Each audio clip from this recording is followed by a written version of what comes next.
मसीह यीशु के जिंदा जलाली और बाबरकत नाम में होली टीवी देखने वालों को मेरी तरफ से सलाम। मैं खुदाम की शुक्रगुजार हूं कि खुदाम ने मुझे फिर इस लायक समझा ताकि मैं आप सबके सामने खुदाम के पाक कलाम को बयान कर सकूं।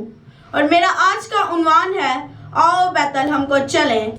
आइए मेरे साथ खोलिए लूका की मार्फत लिखी गई अंजील, उसका दूसरा बाब, उसकी 8वीं आयत से लेकर 20वीं आयत तक। आइए मेरे साथ खोलिए लूका की मार्फत लिखी गई अंजील, उसका दूसरा बाब, उसकी 8वीं आयत से लेकर 20वीं आयत तक। और उसी इलाका में चरवाहे थे जो रात को मैदान में रहकर अपने गल्ला की निगहबानी कर रहे थे, और खुदावंद का फरिश्ता उनके पास आ खड़ा हुआ और खुदावंद का जलाल उनके चुगिर्द चमका और वह नहाए डर गए। मगर फरिश्ता ने उनसे कहा, डरो मत, क्योंकि देखो मैं तुम्हें बड़ी खुशी की बशारत देता हूँ जो सारी उम्मत के वास्ते होगी कि आज दाऊद के शहर में तुम्हारे लिए एक मुनज्जी पैदा हुआ है, यानी मसीह खुदावंद। और इसका तुम्हारे लिए यह निशान है कि तुम एक बच्चा को कपड़े में लिपटा और चरनी में पड़ा हुआ पाओगे।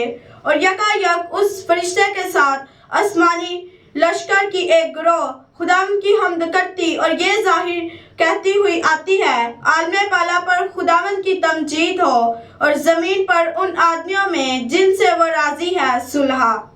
जब फरिश्ते उसके पास से आसमान पर चले गए तो ऐसा हुआ कि चरवाहों ने आपस में कहा कि आओ बैतल हम तक चलें और ये बात जो होती है और जिसकी खुदावंद ने हमको खबर दी है देखें।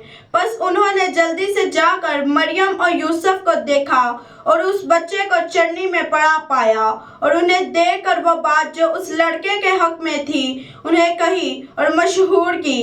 और ये सुनने वालों ने उन बातों पर जो चरवाहों ने उनसे कही थी ताजुब किया। मगर मरियम इन सब बातें जो अपने दिल में रख कर गौर कर रही थी और चरवाहे जैसे उनसे कहा गया था वैसा ही सब कुछ सुनकर और देखकर खुदावंद की तमजीद और हम्द करते हुए लौट गए। आमीन।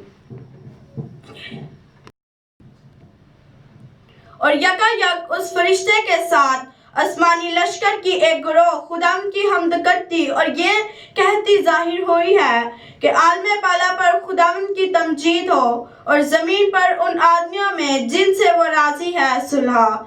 जब फरिश्ते उसके पास से आसमान पर चले गए तो ऐसा हुआ कि चरवाहों ने आपस में कहा कि आओ बैतल हम तक चलें और ये बात जो होती है और जिसकी खुदावंद ने हमको खबर दी है देखें। बस उन्होंने जल्दी से जाकर मरियम और यूसुफ को देखा और उस बच्चा को चरनी में पड़ा पाया। उन्हें देखकर वो बात जो उस लड़के के हक में उनसे कही गई थी मशहूर किया।